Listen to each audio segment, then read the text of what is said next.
बहुत बार ऐसा देखने को मिलता है, जो ज्यादा भगवान का पूजा पाठ करता है वही सबसे ज्यादा दुखी होता है, जबकि कोई नास्तिक आदमी जो भगवान को नहीं मानता, कभी पूजा पाठ नहीं करता, कभी संतों का संग नहीं करता, वह सबसे ज्यादा सुखी जीवन जीता है।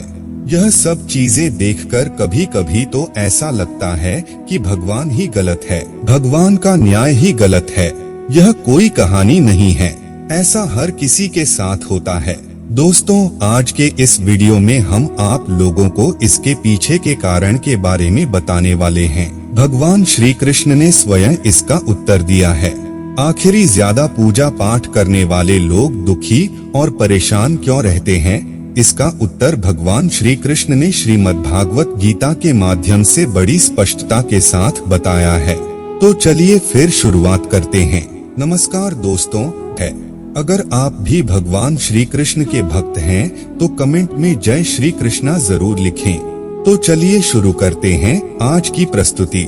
दोस्तों, बात द्वापर युग की है, जब भगवान श्री कृष्ण और अर्जुन के बीच संवाद हो रहा था। तब अर्जुन ने भगवान श्री कृष्ण से पूछा कि हे माधव, जो लोग ज्यादा पूजा पाठ करते हैं वह ज्यादातर दुखी और परेशान रहते हैं, इसके पीछे क्या कारण है?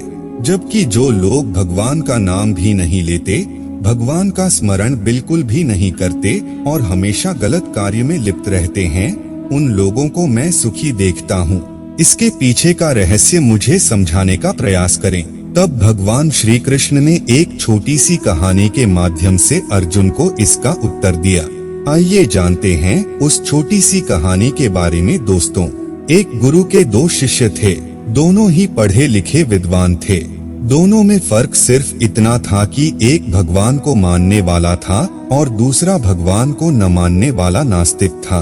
एक ऐसा था जहाँ पर भगवान की कथा होती थी, जहाँ सत्संग होता था, जहाँ भजन होता वहाँ दौड़ के चला जाता और भगवान की पूजा पाठ करने लगता।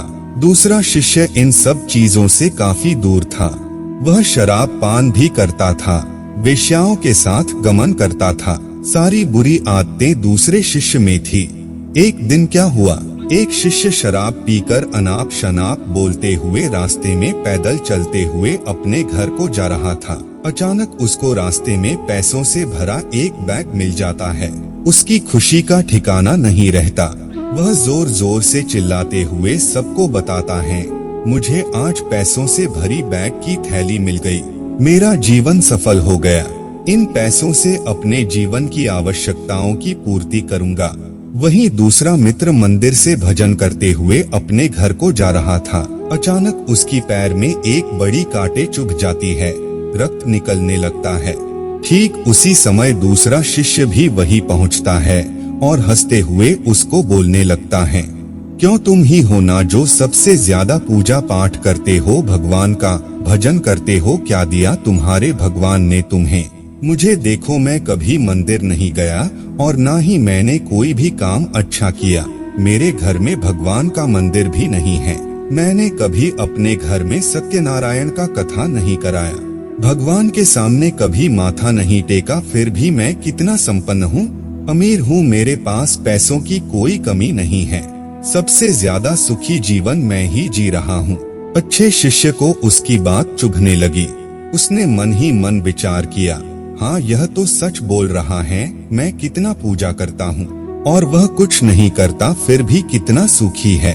इतना सोचते हुए वह अपने गुरु के पास चला जाता है और यही प्रश्न गुरु से करता है। गुरुजी मुस्कुराते हुए बोले, भगवान जो करते हैं अच्छे के लिए ही करते हैं। जिसकी जैसी योग्यता होती है उसको उसी के अनुसार फल देते हैं। अब तुम्हारे प्रश्नों का उत्तर तुम जानते हो। भगवान ने तुम्हारे पैर में ही क्यों चुभाए कांटे और उसको पैसों से भरी हुई बैग क्यों मिली? सुनो, तुमने पिछले जन्म में बहुत पाप किया था, इसलिए तुम्हारी आज मौत होने वाली थी।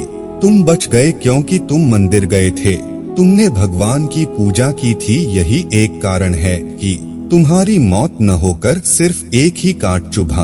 अब तुम्हारे मित्र की बात करते हैं। पूर्वजन्म में वह एक संत महापुरुष था, इसलिए उसकी आज किस्मत बदलने वाली थी। करोड़ों की संपत्ति का मालिक बनने वाला था। मगर इस जन्म में उसने कोई भी अच्छा काम नहीं किया, इसलिए पूर्वजन्म के फल के अनुसार उसको थोड़े पैसे ही मिले, जबकि वो अरबों की संपत्ति का मालिक बनने वाला था। भगवान को दोष देना छोड़ दो, अपने वर्तमान के समय का सदुपयोग करो, भविष्य अपने आप सुधर जाएगा। इस प्रकार उसकी आंखें खुल गई और वह फिर से अपने पूजा पाठ में लग गया। तो दोस्तों, आज के लिए बस इतना ही का। अगर आपने हमारे चैनल को सब्सक्राइब नहीं किया है तो जरूर करिए, और हाँ, वीडियो को अंत तक देखने के लिए आपका बहुत बहुत धन्यवाद।